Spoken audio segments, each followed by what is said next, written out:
So don't get hung up in what you don't know. Work hard, ask questions, and don't be afraid to ask questions.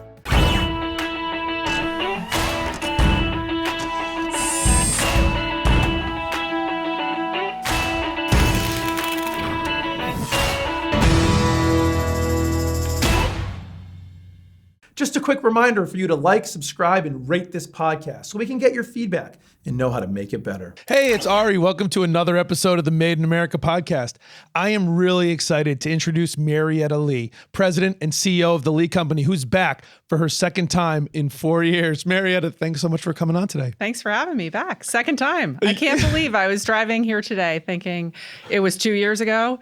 It seems like 4 years went by super fast. Super fast. I know. It was shocking to me too. I didn't realize, the last time we had you on the show, well, not the last time you and I talked, but the last time you were on the show was pre-COVID. It was like November of 2019. So two things, right? Time flew by, and I can't believe I've been doing this podcast for 4 years. So there's that. Exactly.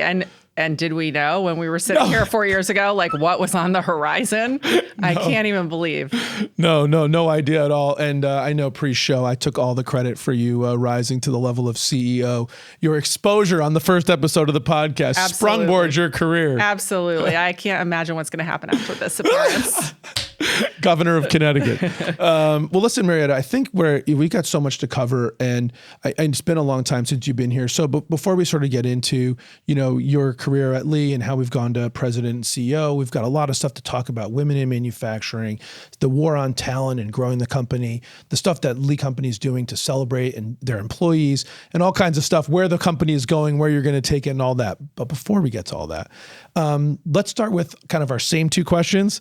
What do you make and why do you make it? Okay, so we make miniature hydraulic components, valves, restrictors, safety screens, pumps, things like that go into airplanes, cars, medical devices, and a lot of other things. And why do we do it? Yes. We do it because our parts help make people safe. So they're in landing gears, brake systems on cars. They're in devices that diagnose diseases. So our parts are everywhere. You can't see them. You don't know they're there, but they help keep people safe. Oh, that's awesome. And just to give people an idea, like, where's the Lee Company kind of headquartered? Where is it in Connecticut? How big is your facility? How many employees do you guys have? Sure. So we are headquartered in Westbrook, Connecticut. We have 2 campuses in Westbrook and another campus in Essex. And we do all of our manufacturing here in Connecticut, except for recently we bought a company in the UK. So we do some manufacturing over there as well. We have right now almost 1,200 employees. And our manufacturing space is over 1 million feet, divided up into over a dozen buildings. Yeah. So pretty big operation that you're getting yourself involved in. And the company was founded by your grandfather, I believe, right? In 1945? Right. So we just had last month our 75th anniversary of the company. My grandfather started it after World War II on his kitchen table. Drafting documents and making parts, et cetera, and obviously has grown over those 75 years into what it is today. Yeah, we're not drawing on the kitchen table anymore. Not anymore. Yeah, that's great. And I think, you talked about something that I think a lot of companies talk about but haven't always been successful in, which is not just growing the business to scale, but still sort of maintaining some diversity of customer base, right? You're not just aerospace, you're not just automotive, you're not just medical. We talked about this a little bit on the last show, but I like to bring it up because a lot of people wish they could do it. So maybe you could just talk a little bit about, what does that diversity look like? How do you guys manage to be successful in those different areas? So our parts across the board, no matter what industry we're working for, our parts pretty much do the same thing. They control fluid in a system. So that's super helpful. And, listen, we started primarily 100% aerospace, and it took us 75 years to diversify into these other markets, medical and automotive. And the great thing about that is it seems like history has proven that when one of those industries is not doing well, the other two are doing okay. So at any given point in time, we can say, oh, automotive is not doing so great, but listen, aerospace and medical are going crazy and vice versa. So it's served us very well having that diversity.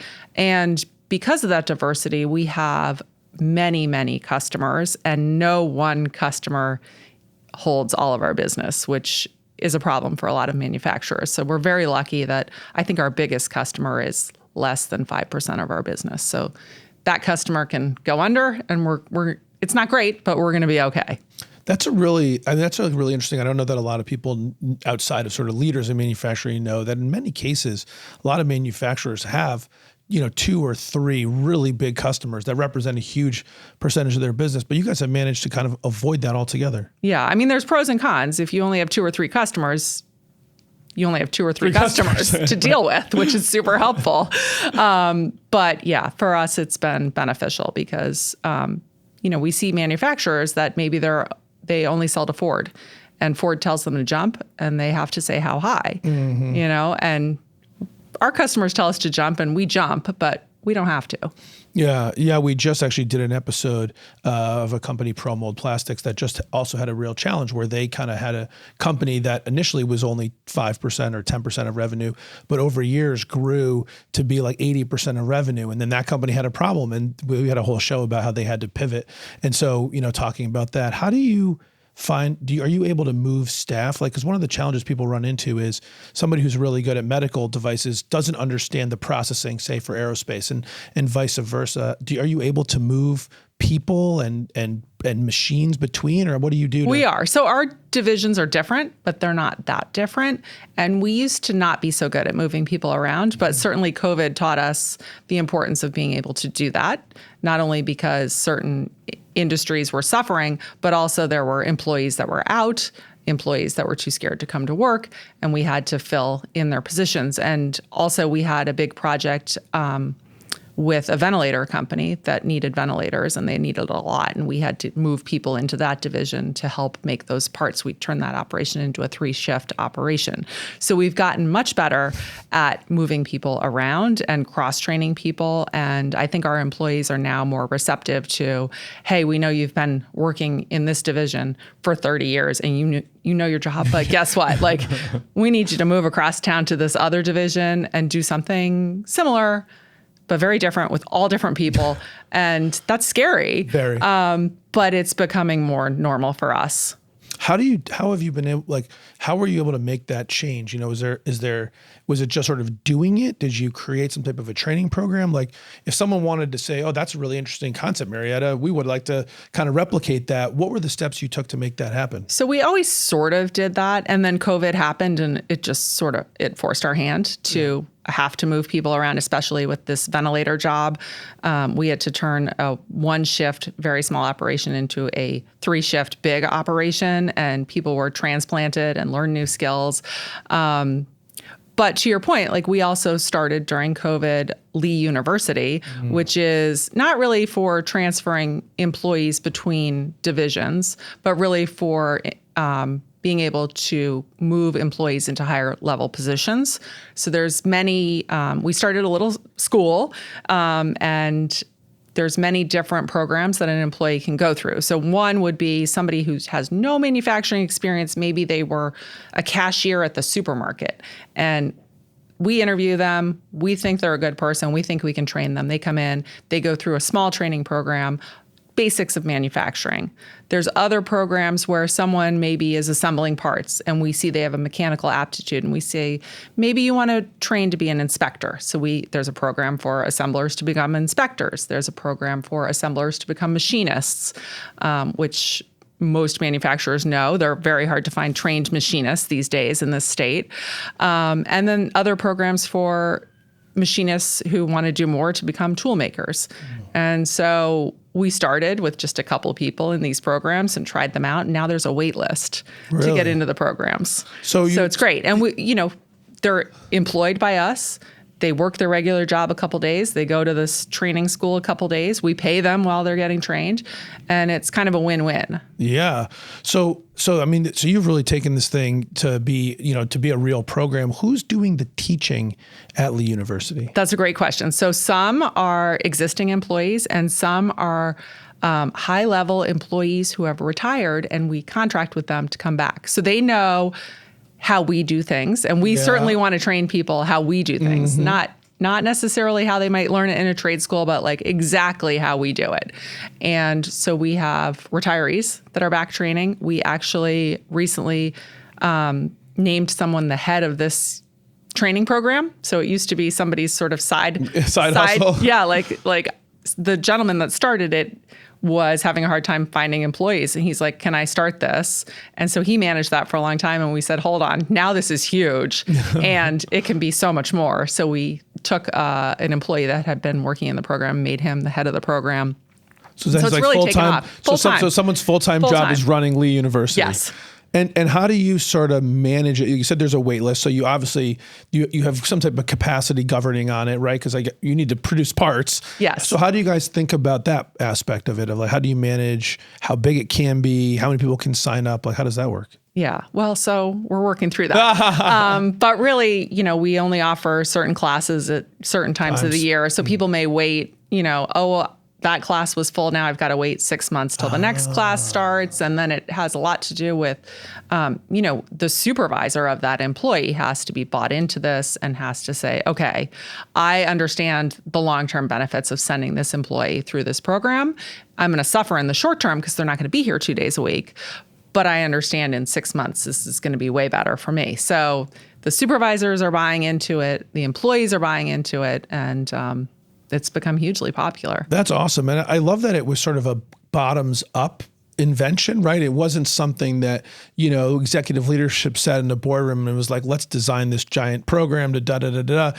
It was somebody in the organization saying, hey, I got to solve a problem. Can I make this happen? And then you guys supported it. It must be a really rewarding to employees in the company to have a business like that. Yeah, it was great. It was the gentleman that at the time ran our automotive division. And I think he looked out into his tool room and his automation engineers, and like everyone was almost or past retirement age. And we were starting to panic. Right. And you go on the outside in Connecticut and there's not a lot of trained automation engineers, not a lot of trained tool makers that have not already been snagged up. It used to be you could hire someone here in Connecticut from a company that had moved out of state. The company moves out of state.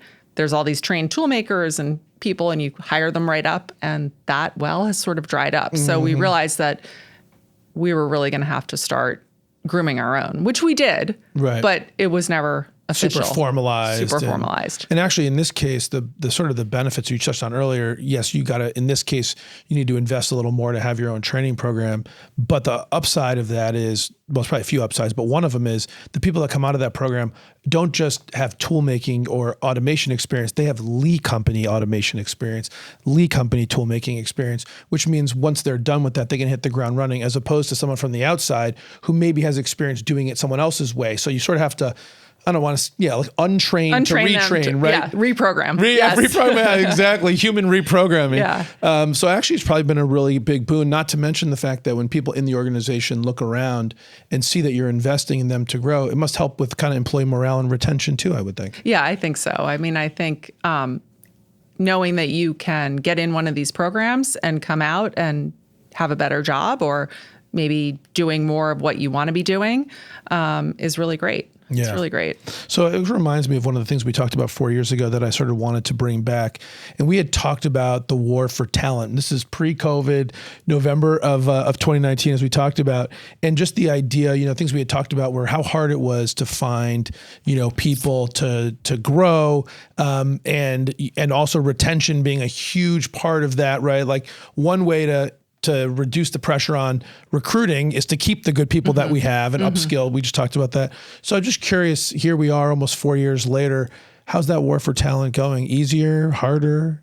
Well, it's funny to me in looking back on the 2019 podcast that was an issue then, because in my head, that was only an issue after COVID, but apparently it was an issue back then. It just, I think, was exacerbated by COVID, certainly. And people coming back to work after COVID, it seemed to get worse. And I think it really was, because we never really had to make an effort to go out and find employees. Or find job applicants. They sort of found us.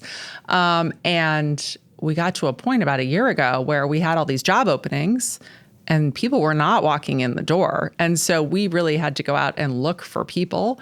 I mean, we always went to the trade schools and the engineering schools and the job fairs, but we never really had to advertise or promote ourselves. And that was a big change for us. And also, everyone else, all the other manufacturers were struggling. So all of a sudden it was like, we would get a good person in the door, and then Pratt would offer them way more money.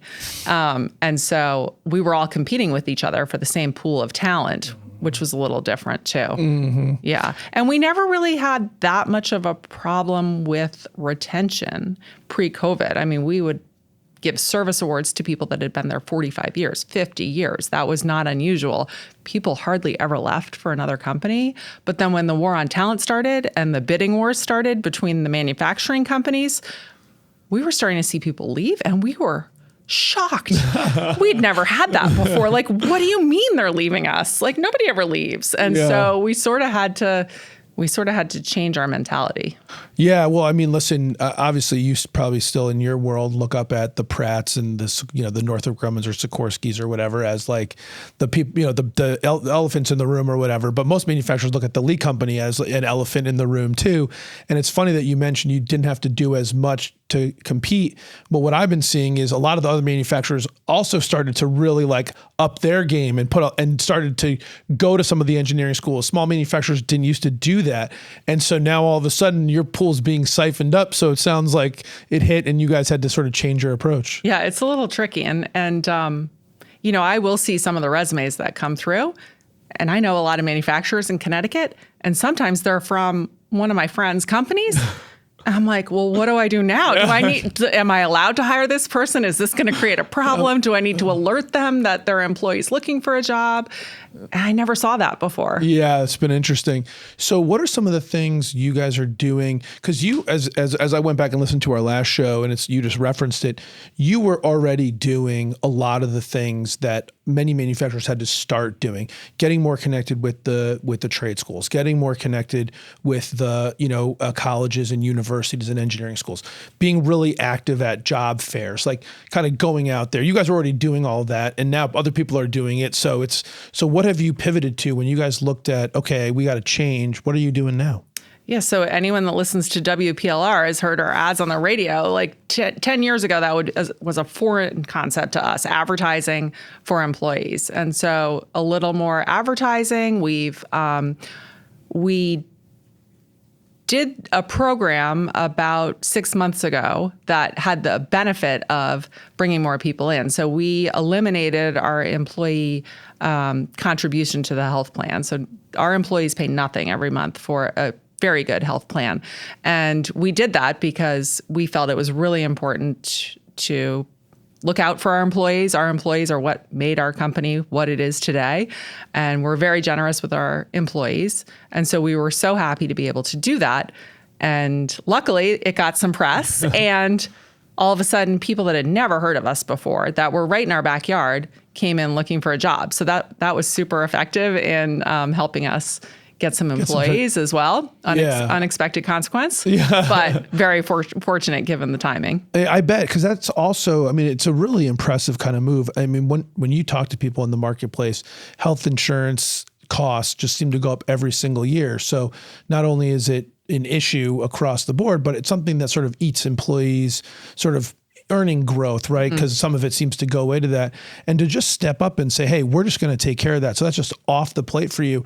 The current employees must have really appreciated that. And it sounds like it made a real splash in the market. Yeah, it is. And, for us, it's also a process of educating younger employees that want to go to Pratt and want to take a higher hourly wage. And I don't know what Pratt's health insurance is, or let's just say any company that has, a high contribution for the healthcare. So educating the younger employees, like, hey, you can't just look at the hourly. You got to do the math and see what the whole package is. I think the older employees, people that have had some health insurance needs in the past, understand that. People with families understand that. But really, the younger people that we are trying to attract, it's not that important to them. And I remember being 22 years old, and my first job, the HR person started talking about health insurance, I pretty much tuned them out, right? All I cared about was what the salary was and how many days off I got. That's right. That's all that matters. And you guys also have a pretty generous profit sharing program. We do. So our profit sharing program was started by my grandfather in the early days of the company. Before the profit sharing plan was very generous, but there were no profits. Easy to be generous right? when you're dividing by a small number. It was one of the first ones in the country, and we still have it today. And it's a big perk for people. I mean, we have people that have been with us their whole careers that retire with a big sum of money in their profit sharing account. And for many people, it's a life changer. And I love the program because you're not allowed to take anything out. You have no say in. There's no matching plan or anything like that. Like the certain percentage of the profits go into your account and you're not allowed to take it out. And that's forced spending. Right. It's very paternalistic. Forced savings. Yeah. Spending by us, savings by them. And, at the end of the day, you can't imagine what the retirement parties are like because they're not worried about how they're going to pay for things in their retirement. They have an account and it's great. Yeah, that is really great. I wonder how, you talked about the health insurance component, but how do you but this got to be the same challenge with the profit sharing. Just in my own business, my normal business outside of doing the podcast, I try and spend time, and we haven't done it in a while, actually probably need to get it done. I'm thinking of it, but we have a lot of young people and trying to help them to understand why they need to really maximize their savings. Because if you want to retire, you got to save. And the sooner you start, the effects of compound interest are only on your side over time. So to get into a company that has a great profit sharing program that forces that to be saved, when you're 22, 25, 28, like you're not thinking about old Ari or old Marietta. You're just thinking about where's my next vacation? Where are we going to the bar this weekend? Like we got to go skiing in the winter. Where are we going to the beach? Like whatever. And you lose sight of the long term. And it's great what you guys are doing. How do you help connect with those young people about how great this is going to be for them later? That's a great question. And we probably don't do enough, but we do. We have an annual profit sharing meeting where the day we personally hand out the check. So certain percentage of the profit sharing, because of IRS regulations and profit sharing plan regulations, whatever, a certain portion, not a very big portion, but a certain amount gets paid out in a check to the employee. So the day before this big profit sharing meeting, my uncle and I, and previously my father and previously my grandfather would personally go to every single person in the company and hand it to them and thank them. And, they get a statement that shows what's in their account and all of that. So listen, how do you tell the young people, listen, I'm almost 54 and I still try not to pay attention to retirement. Like it seems so far away, but it isn't. Yep. And there's a million financial advisors that talk about that on podcasts. And, if you're 22 and you start by putting $300 a month in, you're going to have $5 bazillion. Like it's so hard to imagine. So we probably could do a better job, but I think people appreciate it. And they work with people who are about to retire, who are telling the younger people, like, I know you don't think this is important, but this is huge. Yeah, that's great. And so those are really important ways to retain talent and to keep the war on talent. And speaking of talent, let's start talking about your own talent journey. And I think, you're now CEO of the company, but let's kind of walk back. Tell the audience the story again for those that weren't around 4 years ago of how you joined the company, what you first started, and let's just walk through to how we got to the point on CEO today. Okay. So I after college, went to law school, and with the purpose of not becoming a lawyer, with the purpose of becoming a legal journalist. And during law school, I worked for the Supreme Court correspondent for ABC News and then CBS News and did all their research and went to all the oral arguments at the Supreme Court. And anytime a big decision came down, here's your story, you're ready to go. I'd, done all that. And then after law school, I went to pursue that career and I worked in an investigative unit down in Texas. And then I worked for Court TV, which for those people that are old enough, remember that was a big sort of legal TV network that covered live TV cases and had shows on the Supreme Court and legal issues and things like that. Then I went to another network, to CBS, and did legal producing for them. And so a great career as a legal journalist. It was so fun. And then had kids and said, you know what, like this lifestyle is not great, you know, because you never know where you're going to be. Super conducive to not a family. super conducive to a family. And I wasn't living near any family members. I mean, I lived near my grandmother, but you know, she was not going to be able to help me out too much taking care of the little kids. So moved back to Connecticut, and my family approached me and said, would you like to join the business? And I said, well, I have no qualifications.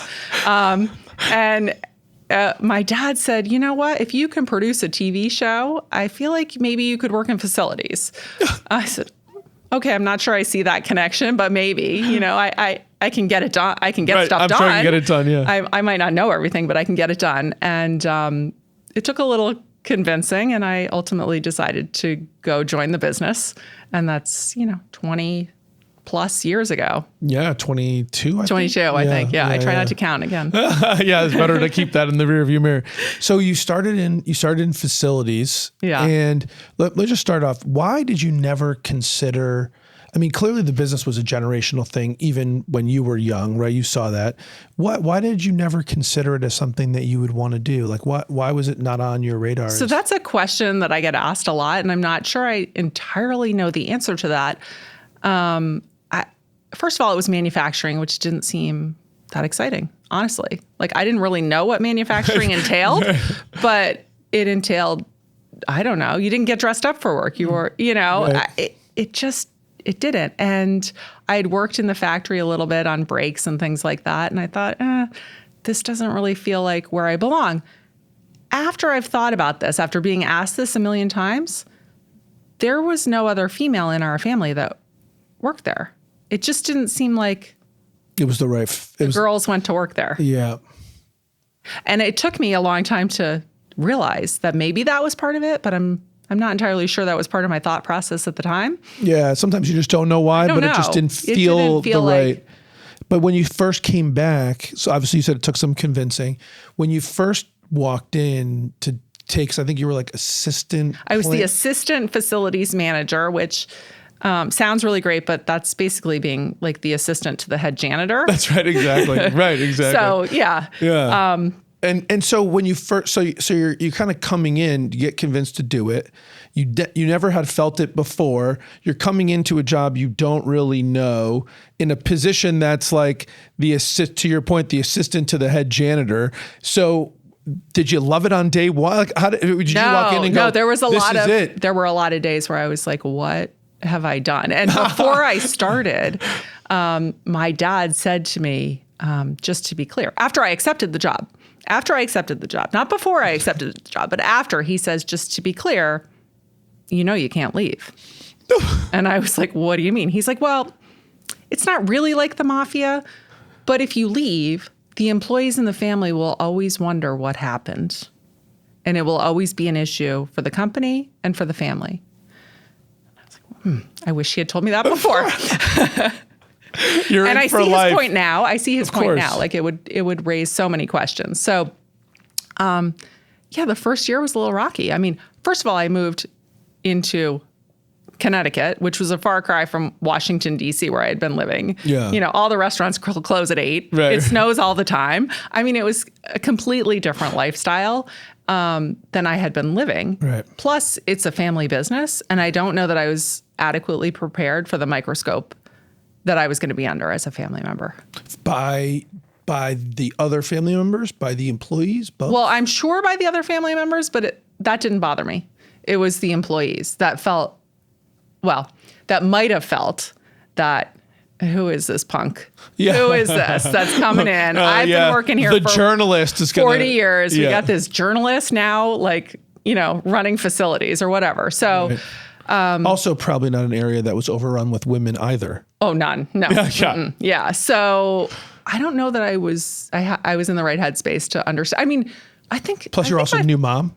Yeah. On top of everything. I think my dad had told me, but it was one of those things like, wah, wah, wah. I was like, yeah, it's fine. I'll be fine. I didn't really pay enough attention to that aspect of the change. And do you remember when you felt home at work? Like, it's listen, clearly you have a passion for it now. I mean, you love the Lee company. That comes out in spades. You know all about the business. You're fully engaged. I mean, you as CEO, which we'll talk about extensively, is not a gift like manna from heaven. Like, you've earned it, and you're all in. But you didn't start there. So do you remember was there like a specific time where you remember going, oh yeah, you know what? I love this. Like, how did that conversion? I don't remember a specific event. I think it happened very gradually. And I think it was part of getting to know everyone that I worked with and getting to know what we were doing and what, like, the parts that we were creating and what they were doing out in the universe. And, back to my original point, like keeping people safe, helping with diagnosed diseases and keeping people on ventilators and things like that. I mean, what we do is great. Yeah. And understanding that, and then understanding the employees and how much we love them and they love us, and we've created this great community. That was really once you zoomed out of the impact, you started to feel a lot more connected to the mission, basically. Yeah, I think so. Yeah. I mean, I don't know that, I'm CEO and there are days where I don't feel comfortable still, but yeah. Every CEO has those imposter syndrome days. Yes. I get that. Yeah. I mean, cause I think one thing I'm going to make a tangent on this. I think there's a lesson here because in this current time period, with the Amazon Prime generation or whatever, I think there's an expectation that if you don't love it right away, you need to go find something else. And I think my life experience has been, and it sounds like maybe you could agree with this too, that you kind of got to give things time to marinate. Like, they're not how it is on month 1 or month 2. It's not going to be what it is a year later. So you kind of got to commit to something for a decent period of time to really see how it shakes out and not like make too many quick snap decisions. Yeah, I 100% agree with that. And I see that. I have kids that are in their 20s, and there's a lot of kids around my house and asking for advice and telling me how much they hate their boss and they hate their job. And I say, you're supposed to hate your job. You're 21. You're supposed to hate your boss. That's part of the process, right? Of figuring out what you want to do. And I think changing that perception that, like, your first job is going to be rewarding and you're going to be doing everything you want to do. Like, we've lost the mentality that you've got to, like, earn your stripes almost. Yep. And I think for those kids to hear me say that, I think is good. Like, Absolutely. You're supposed to don't quit your job because you hate your boss. That's all part of learning. And you're going to be a better employee and later on a better boss. Correct. By learning what you're learning now. Yeah, and a lot of times I find people, especially early in their career, push back on bosses or leaders that drive accountability and high standards. And pushing through that and understanding how to meet those high standards, it serves you very well throughout the rest of your career. Because if you want someone who's just going to be, laissez-faire, pumping you up and not holding you accountable, you're not going to get very far. I 100% agree. So you started off in facilities, the assistant to the facilities leader. Yep. And how did you sort of grow your career from there? Okay, well, I got a promotion because the facilities manager retired.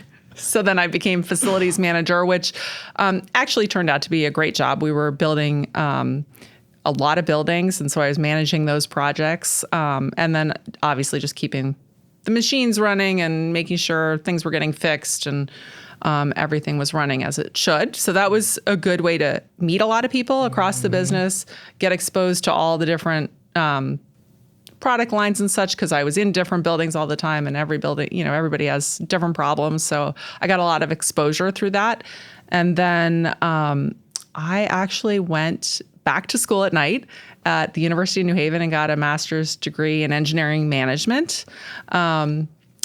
Just because I felt like I didn't know a lot about engineering, and I felt like that would help me in the company. And after I finished that, I moved in to run one of our product groups, our restrictor group, and did that. And then did that, I don't know how long. I try not to think. It was probably 7 to 10 years. And then moved to run our automotive division, which was very different, highly automated, lots of parts going out the door every day. Yeah, that's like a big very automation, different. It's fast moving, volume business. Yeah, the pace is so much faster. It's very price sensitive business. Did that, and then moved into other roles in the company: general counsel, corporate secretary, executive vice president, chief operating officer, and then now CEO. So yeah. So when you say it, and I love that you got a chance to sort of lay it out the way you did, because if you sort of step back, it's almost like it was the roadmap to get there, right? In other words, you sort of started in facilities, which might not seem like a great place to be, but has the huge advantage of being across the whole business. So when you're dealing with a company that has so many different facets, in that role, you can be very effective and learn how everything works. As you mentioned, you're touching all the different machines. You kind of learn what the flow and the cadence and the pace and the needs are of the whole business. You're building the facilities where everything goes. So you're sort of understanding that aspect, which now 20 years later as CEO, that must be so helpful for you to make decisions and see the strategy of the business. And then, you're running automotive division. Like everything you did almost seemed like destiny to end up where you are. Yeah, I don't think we ever sat down and mapped that out. I think it was just fortuitous. Yeah. But I do think the facilities position was super helpful to me in that I understand, if there's a snowstorm, our team comes in and they shovel the snow at 4 a.m. and make sure the place is open, and just understanding what it takes to just operationally have the place running. And then after that, diving into the various markets and product groups. And understand it because it's one thing to understand it conceptually. Clearly, as a CEO, you understand someone's got to shovel the snow or whatever, and the lights got to be on.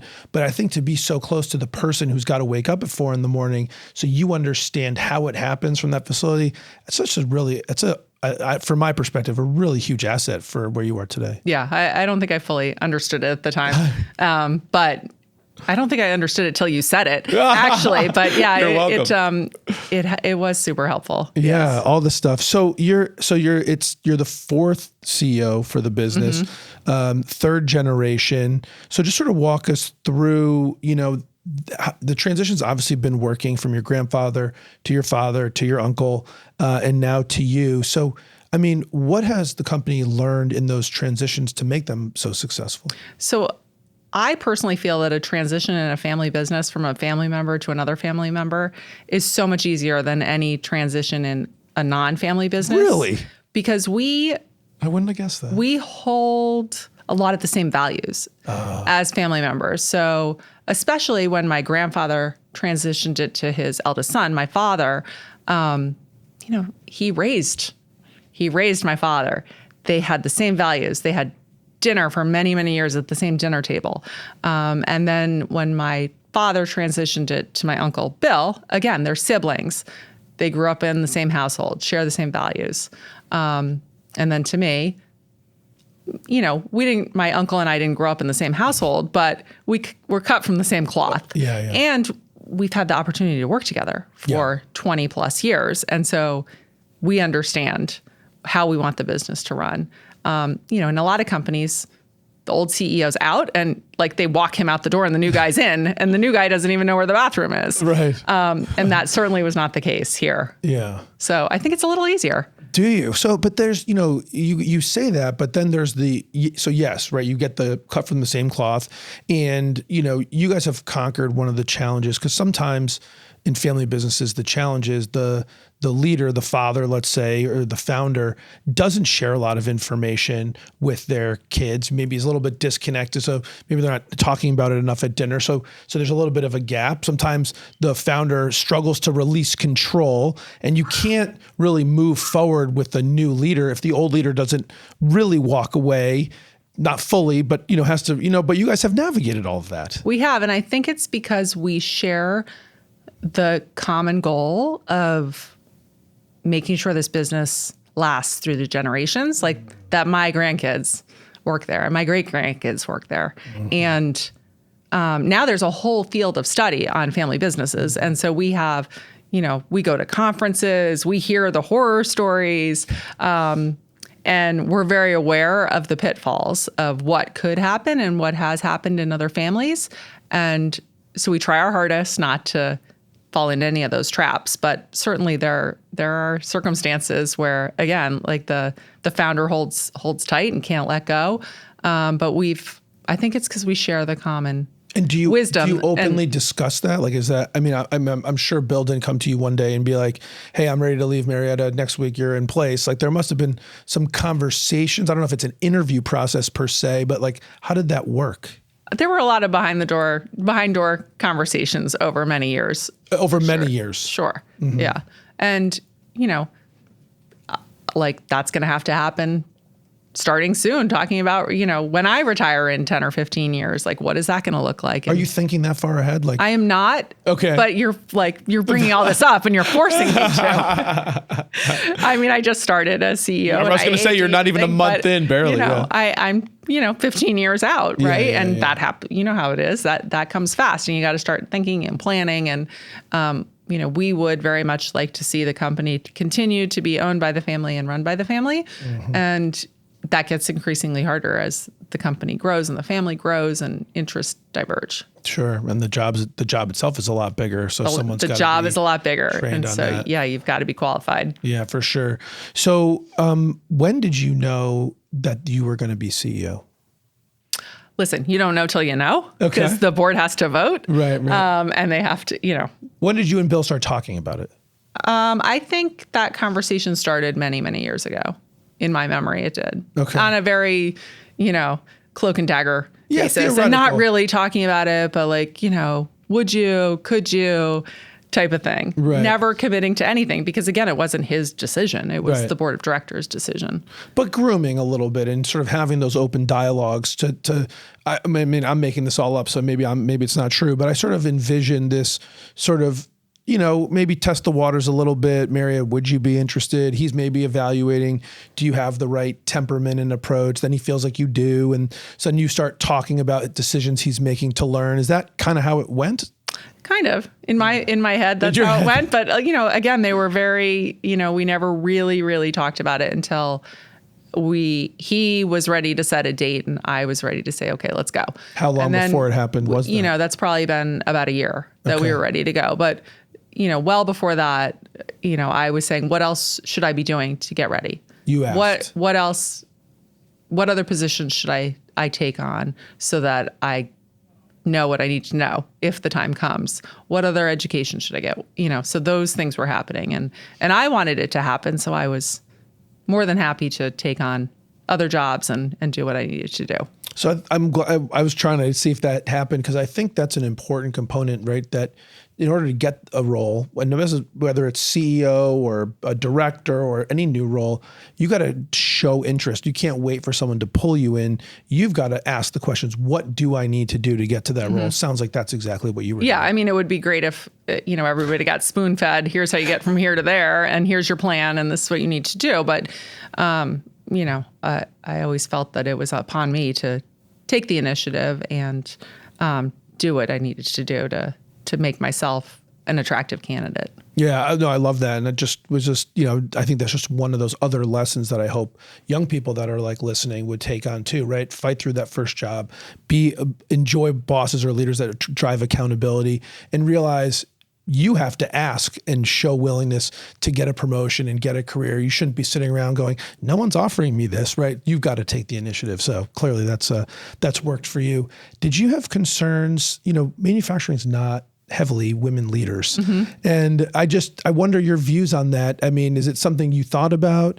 How do you think about being a woman CEO in a male CEO dominated world? So I would say I'm more comfortable with it than I used to be. And I would say there are more women in senior roles now than there used to be. And it's been fun being involved with manufacturing in Connecticut through CBIA and other groups, and getting to know the other women in manufacturing. And we sort of have like a little group, and I have a little group of women who all are executives in their family business, and we'll go out to lunch occasionally.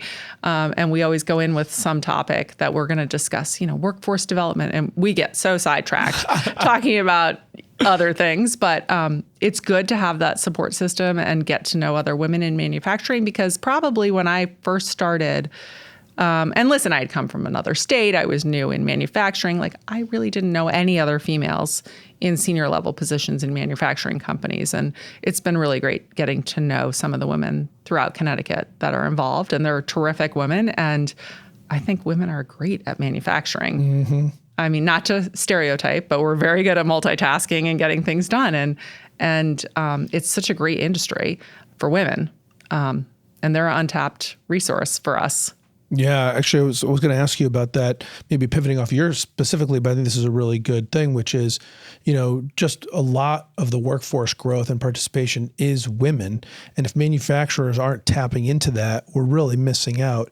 Sounds like you believe in that. Are you doing anything to kind of actively promote more women in manufacturing and trying to get more women in the Lee company? Right. So we are trying to get more women. There are challenges for younger women with childcare and other things. We have a childcare program that we offer subsidies for that. We have one division of our company is 3 shifts. So a lot of women will take one shift and their husband will take another shift. Or maybe they'll take the overnight shift so their husband can work during the day or things like, childcare sharing and things like that. And we're getting better at it. And we recently promoted 2 women to senior level positions. We have our first female chief engineer, which is amazing. Yeah. And our first female manufacturing manager, which is really great too. So we're getting there. We're getting there. And I know other manufacturers are really, working on that and trying to figure out how we can tap into the female workforce for sure. Yeah. Yeah. Listen, I mean, we've been really honored to have a number of manufacturing CEOs that are women on the podcast. And they're doing obviously a great job as you would expect. And it's cool that you're kind of linking in with that. What were some of the unexpected challenges that you saw in rolling up to the CEO position? Like you've been planning this, obviously it was more focused in the last year. What challenges, maybe unexpected challenges in the transition did you run into? So our transition was at a time where we were also celebrating our 75th anniversary. So there was so much party planning, honestly, that went on that I felt like I wasn't allowed enough time to think about the transition to the CEO position because I was so worried about the 7 parties and picnics and other things that we were having. We had a book written on the history of the company that took a year and a half to get done and many, many drafts of the manuscript. And there weren't any challenges leading up, which is probably a red flag. And I've only been in the position about a month and nothing has 5 or 6 weeks, I think. Yeah. So when I come back the next time, I'll be able to answer that question. I'll have a whole list of the challenges. But that's pretty good. So, I mean, if it's been that smooth, I think that just sort of speaks to all the prep that went into it then. Yeah. And listen, my Uncle Bill has stayed on when he retired as president and CEO. He stayed on as chairman of our board. And he still is working part-time. So he's around a lot. So I feel like, I have any question that I don't know the answer to or need his advice on, he's there. And my father, who retired decades ago, we don't pay him anymore and he still comes in. And so he's around too. And he's a great resource for me too. So I feel like my 2 mentors are still with me. Like how fortunate am I, right? I have not been left on my own. Right. And is having them around, it does not in any way sort of like diminishing your role. Like some people, you hear some people who say, well, when the person never leaves, you don't really ever get to stand up and take the new role. Right. So that was definitely most of the closed doors conversations Bill and I had once the board had voted me in were about how we're going to make that work. And we're not going to get sideways with each other. Right. So someone who doesn't like a Marietta decision isn't going to go to Bill and Exactly. Mm-hmm. And so we must have met for, an hour every week for 10 plus weeks talking about that, and being very cognizant of not doing that to each other. And again, it's only been 5 weeks, but so far it's been really great. And I think he was on vacation for permanent, full vacation for 2 of those weeks.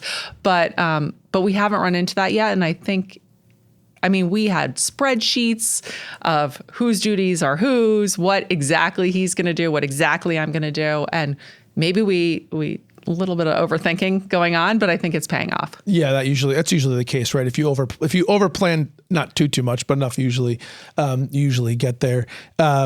So where are you going to take the company? I mean, listen, I know it's 5 weeks, but what do you see kind of in the future of the Lee company? What's sort of your vision of the next, I don't know how far ahead you're thinking, but 5 or 10 years? 5 or 10 years. I mean, what I would like to see and what I am planning for is slow and steady growth.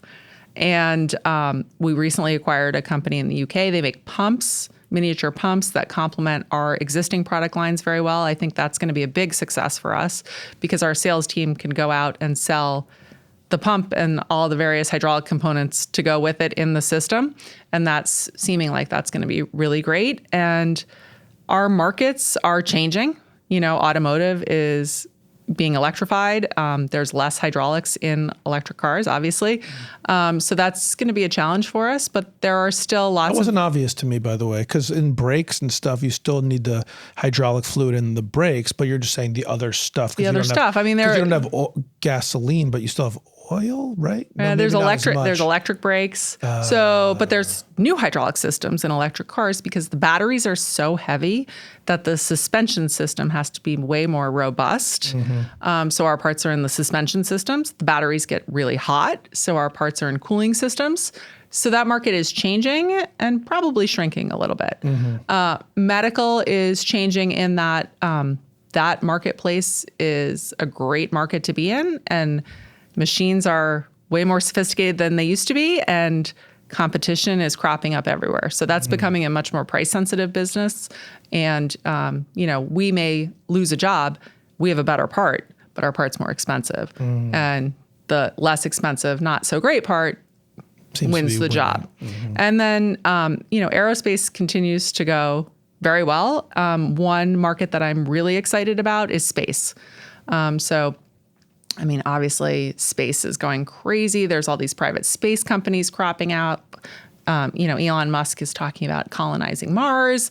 It seems like crazy talk, but they need our parts to get there. Right, yeah. And that business is moving so fast. Those companies move so fast. They want prototypes immediately. They want production immediately. They are going fast and furious, and I think that's a huge opportunity for us. And we are trying to adapt to be able to move quickly and take on new machines that do all the testing that you need for space. Like there's vibration testing because the parts have to, get shot into space. And there's cryogenic testing because of the temperatures in space and all these things. And we're going out and we're getting those capacities and really trying to penetrate that market as best as we can because we really see that as a huge opportunity. So big opportunity really in the space part of aerospace, as well as continuing in the regular stuff. And then the acquisition kind of move into the UK sounds like you bought a company that sells stuff that you can put your parts into. Well, the pump complements it's all in the same system. Got it. So we already, when we acquired the business, we shared some of the same customers. And those customers said, oh, this is great. Now we can buy it from one place. Okay. Yeah. And so we're just getting going with that. But I think that's going to be a big opportunity for us. And those pumps are used in medical equipment. Devices. Yeah. So so that's also a big change, right? Because prior to that, everything was maybe not walking distance, but pretty close to walking distance, in sort of the old Saybrook area of Connecticut. And so now you've got a plant in the UK. Do you foresee more sort of acquisitions and geographic footprint expansion? That would be amazing, right? If we can find products or companies that complement us, that would be terrific. That would be a great way. What kind of companies would that, if someone was listening? Sure, I'm not sure. I mean, maybe not, in the hydraulics industry, but maybe a company that did something with electric vehicles. Maybe in a small package, miniature, something like that. So, I think we'll know when we see it. Right. We have a general idea of what might be good, but we'll know when we see it. And it seems like, a lot of the success, and we haven't talked about it maybe as much on the recording today, is the Lee company's passion for supporting their employees. We've talked about being one of the first companies in the country that had a profit sharing program, continues to do and offer a generous one, has great benefits, recently changed to make it the employees don't have to do any type of, portion of the premium. They don't have to pay that. We've talked about Lee University and how you're investing in employees to help them grow and develop their career. That passion for your employees, I can't imagine that that's going to do anything but increase under your leadership.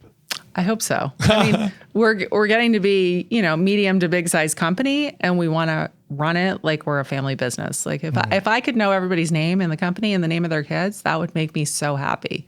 You're going to have a really good memory. Yeah, You're like 1,200 people. It's got to be thousands of people. I don't know that I'm going to be able to do that. But listen, when my grandfather started this business, and obviously it grew over the years, he knew every single person. He knew their wife, their husband, their kids, everything about them. And that's the feel we want. To continue to maintain that close knit while you grow. And that's going to be hard to do. Yeah, we want the employees to feel like we're small. Yeah, even though you're going to get big at the same time. We're going to get huge. I love it. Marietta, thanks so much. I'm going to ask you like a few wrap-up questions. Okay. And then we'll put it to bed. So first I wanted to ask you is last time I asked you what your favorite business book was, and you said Who Moved My Cheese. So I'm going to ask you, do you have another business book or other book in general that you'd recommend to listeners? Great question. I don't. You know what? Everyone gives me business books, and I have a very good-looking bookshelf of books that I have not read. But I recently subscribed to this app where it's 13 minutes and they summarize the business book. So I've started doing that. Yes. There's not one in particular that I love. I feel like every book I take a lesson from. Yep. And is that app called Headway? Yes. I just grabbed my phone because I just started using it. Yeah, it's awesome. And my drive to work is not 13 minutes, it's 7. So round trip, I can do one book. Yeah, that's a great way Most days, I don't know, maybe once a week I'll do it, but I always take something from every book. Yeah, 100%. But yeah, I can't give you another book. That's Sorry. Good. No, we're all set. What's something that you learned earlier in your career? And I'm going to ask you a very specific one because I asked you this question before, but if you were thinking of being a woman in manufacturing, what lesson might you share from your early career that you think would help them be successful and grow their career and be successful the way you have? So don't get hung up in what you don't know. Work hard, ask questions, and don't be afraid to ask questions. Those are 3 lessons I learned. I think working hard is the most important thing, and asking questions and just saying, I don't know. I have no idea. I'll get you the answer. I'll find out the answer, but being vulnerable and being able to admit that. Yeah, don't fake it till you make it. Ask the question, learn the answer. Yeah. That'll help you get there a lot faster. And now from as far as you've come in your career, you're sitting here as your perch as CEO. What's a lesson now that you would go back and just tell any young employee that you think would help them like springboard their career and kind of go on a journey the way you've gone on? Well, I go back to work hard. Yep. But my other thing is take advantage of every opportunity.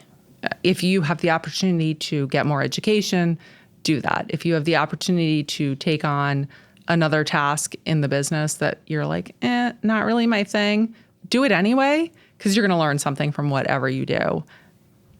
I absolutely love it. Marietta, it has been awesome having you back on the show, watching you continue to rise and succeed and just do so much. We didn't even get a chance to talk about all the stuff you do outside the Lee company, but you're just such a force for positive good, not just at your company, but in Connecticut overall and really in the manufacturing world. So thank you for spending your time with us. Thank you. And thank you for everything you do for the manufacturing business. And congratulations on growing your podcast into what it is today in a short amount of time. Thank you so much. Thank you.